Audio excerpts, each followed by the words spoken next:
En el video pasado estuvimos hablando sobre la farmacología de los inhibidores del sistema renina-angiotensina. Ya para terminar con la farmacología de los medicamentos antihipertensivos, vamos a revisar otro grupo de medicamentos que infrecuentemente van a ser utilizados para tratamiento de la hipertensión arterial, que son los vasodilatadores directos. Los vasodilatadores directos son un grupo de agentes antihipertensivos que van a actuar de manera directa sobre los vasos sanguíneos para producir vasodilatación. Dentro de este grupo de agentes antihipertensivos vamos a encontrar a tres medicamentos que son útiles para el tratamiento de la hipertensión arterial. Entre ellos tenemos a la hidralazina, que está disponible por vía oral y por vía intravenosa, el minoxidil, que está disponible por vía oral y por vía tópica, y el nitroprusiato de sodio o nitroprusiato sódico, que está disponible únicamente por vía intravenosa. Tanto la hidralazina como el minoxidil pueden utilizarse por vía oral para el tratamiento de la hipertensión, y en el caso de la hidralazina y el nitroprusiato de sodio pueden utilizarse por vía intravenosa para el tratamiento de emergencias hipertensivas. El uso de minoxidil tópico se va a reservar para el tratamiento de la alopecia, ya que este medicamento estimula el crecimiento de vello en los pacientes. Vamos a pasar a revisar el mecanismo de acción de estos medicamentos. En el caso de la hidralazina, este es un vasodilatador arterial que relaja en forma directa el músculo liso arteriolar. Los mecanismos moleculares que median esta acción no son claros, pero en última instancia pueden implicar una reducción en las concentraciones de calcio intracelular. En el caso de minoxidil, este de igual manera es un vasodilatador arterial que debe ser metabolizado por la sulfotransferasa hepática, la molécula activa que es el sulfato de minoxidil, el cual produce vasodilatación mediante la activación del canal de potasio modulado por ATP, que permite la salida de potasio y causa una hiperpolización y relajación del músculo liso. Por último, en el caso del nitroprusato de sodio, a diferencia de la hidralazina y el minoxidil, que son vasodilatadores arteriales, este es un vasodilatador arterial y venoso que actúa liberando óxido nítrico. El mecanismo de liberación de óxido nítrico a partir del nitroprusiato no es claro y probablemente involucre vías enzimáticas y no enzimáticas.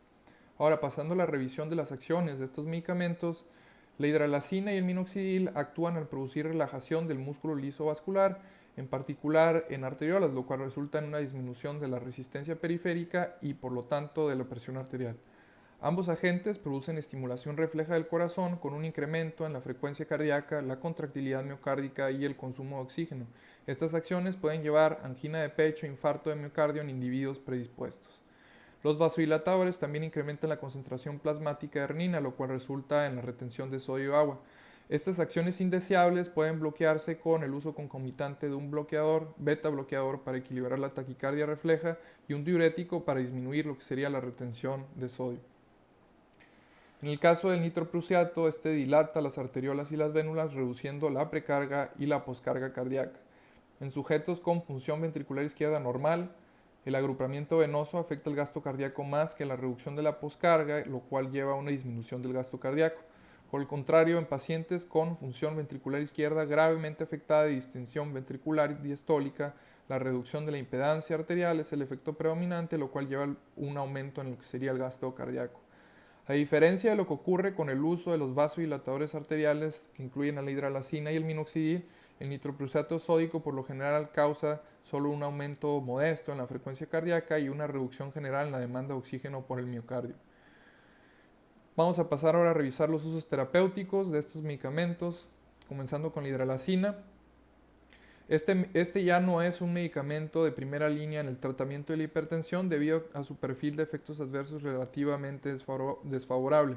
Esta puede ser útil en el tratamiento de algunos pacientes con hipertensión grave y en el tratamiento de emergencias hipertensivas, especialmente preeclampsia en mujeres embarazadas.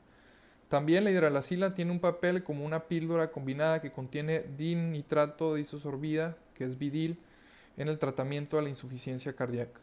En el caso del minoxidil, el minoxidil sistémico se reserva para el tratamiento de la hipertensión extrema que responde mal a otros medicamentos antihipertensivos, especialmente en pacientes varones con insuficiencia renal. Y el minoxidil tópico se comercializa sin receta médica para el tratamiento de la calvicie de patrón masculino y el adelgazamiento del cabello y la pérdida en la parte superior de la cabeza en las mujeres. Por último, en el caso del nitroprusato de sodio, este medicamento se usa principalmente para tratar emergencias hipertensivas.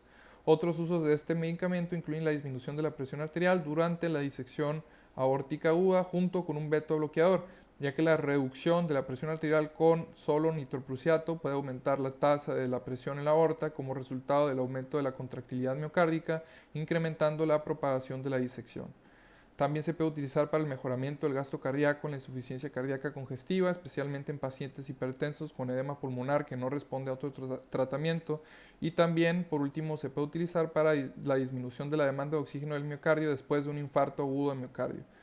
Aquí es importante tener en cuenta que el nitroprusiato sódico es una molécula inestable que se descompone en condiciones fuertemente alcalinas o cuando se expone a la luz, por lo que el medicamento debe estar protegido de esta y administrarse, en este caso, por infusión intravenosa continua para que sea efectivo el medicamento y no se pierdan sus acciones. Vamos a pasar ahora a revisar los efectos adversos que se pueden presentar con el uso de estos medicamentos, comenzando con la hidralazina. Existen dos tipos de efectos adversos después del uso de hidralazina. Los primeros, que son extensiones de los efectos farmacológicos del medicamento, incluyen el desarrollo de cefalea, diarrea, náuseas, rubor, hipotensión, palpitaciones, taquicardia, así como angina de pecho. Debemos de tener en cuenta que la hidralazina debe usarse con gran precaución en pacientes de edad avanzada y pacientes hipertensos con enfermedad arterial coronaria debido a la posibilidad de precipitar isquemia miocárdica debido a taquicardia refleja. El segundo tipo de efecto adverso es causado por reacciones inmunológicas, de las cuales el síndrome de lupus inducido por fármacos es el más común. El síndrome de lupus inducido por fármacos generalmente ocurre después de al menos 6 meses de tratamiento continuo con hidralazina y su incidencia está relacionada con la dosis, ya que es mayor con dosis altas, el género, ya que es mayor en mujeres que en hombres, la raza, ya que es mayor en caucásicos que en afroamericanos, y el fenotipo acetilador, ya que es mayor en acetiladores lentos. En esto último, la hidralazina es N-acetilada en el intestino y el hígado. Y existen dos tipos de acetiladores, los que acetilan rápido el medicamento, que se denominan acetiladores rápidos, y los que acetilan de manera lenta el medicamento, que son acetiladores lentos, de tal manera que el fenotipo de acetiladores lentos predispone más al desarrollo de este efecto adverso. La mayoría de los pacientes con pruebas de anticuerpos antinucleares positivas no desarrolla el síndrome de lupus inducido por fármacos y la hidralazina no necesita suspenderse a menos de que aparezcan las características clínicas del síndrome, entre ellas artralgia, artritis y fiebre. La interrupción del medicamento es todo lo que es necesario para la mayoría de los pacientes con síndrome de lupus inducido por hidralazina, pero los síntomas pueden persistir en unos pocos pacientes y la administración de corticosteroides puede ser necesaria. Ahora vamos a revisar los efectos adversos del minoxidil, que pueden ser graves y se dividen en 3 categorías principales. La primera categoría hace referencia a la retención de sal y agua. La retención de líquidos generalmente puede controlarse mediante la administración de un diurético. Otros son los efectos cardiovasculares, la activación mediada por barroreceptores del sistema nervioso simpático durante la terapia con minoxidil provoca un aumento de la frecuencia cardíaca, la contractilidad miocárdica y el consumo de oxígeno en el miocardio. Por lo tanto, la isquemia miocárdica puede ser inducida por el minoxidil en pacientes con enfermedad arterial coronaria. Las respuestas simpáticas cardíacas se atenúan mediante la administración concurrente de un beta bloqueador. Además, dentro de los efectos cardiovasculares, el derrame pericárdico es una complicación infrecuente pero grave del minoxidil. El derrame pericárdico leve y asintomático no es una indicación para suspender el uso de minoxidil, pero la situación debe vigilarse de cerca para evitar la progresión del taponamiento. Por lo general, las efusiones se depuran cuando se suspende el medicamento, pero pueden reaparecer si se reanuda el tratamiento con minoxidil. Por último, dentro de estas categorías encontramos otro efecto adverso que es la hipertricosis. El crecimiento del cabello en exceso ocurre en pacientes que reciben minoxidil durante un periodo prolongado y es probablemente consecuencia de la activación del canal de potasio. El crecimiento del cabello ocurre en la cara, la espalda, los brazos y las piernas y es particularmente ofensivo en el caso de las mujeres. Se pueden usar rasurados frecuentes o agentes depilatorios para manejar este problema.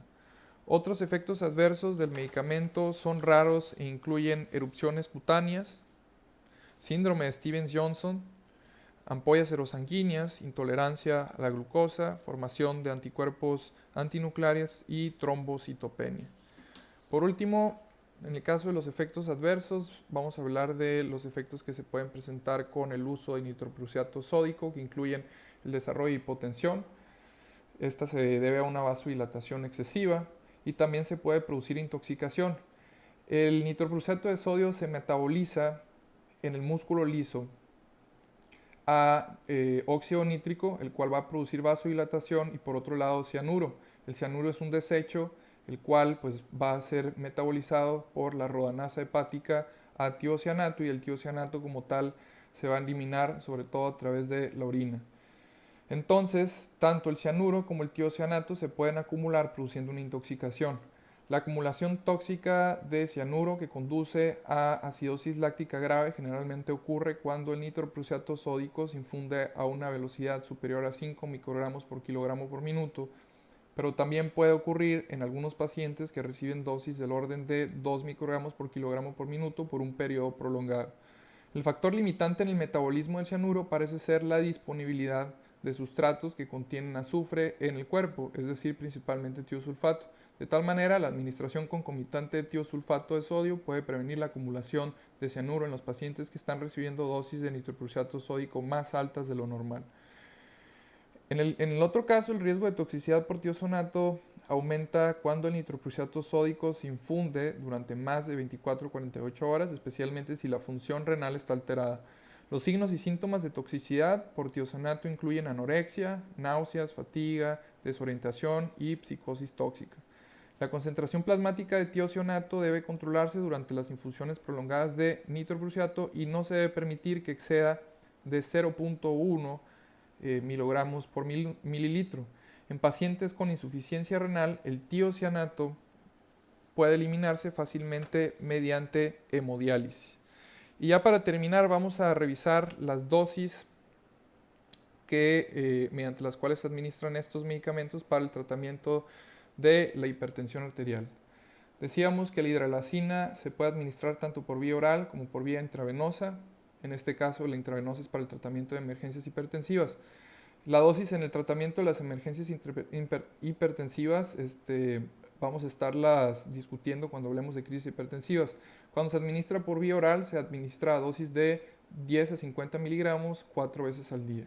En el caso del minoxidil, pues únicamente se da por vía oral y este se va a administrar de 1.25 a 40 miligramos 2 veces al día. Y decíamos que el nitroprusiato de sodio únicamente está disponible por vía intravenosa para tratar emergencias hipertensivas. La dosis inicial oscila entre 0.25 a 1 microgramo por kilogramo por minuto, que se incrementa a 0.5 microgramos por kilogramo por minuto hasta un máximo de 8 a 10 microgramos por kilogramo por minuto. La dosis máxima debe administrarse durante menor o igual a 10 minutos para reducir al mínimo lo que sería el riesgo de toxicidad por cianuro.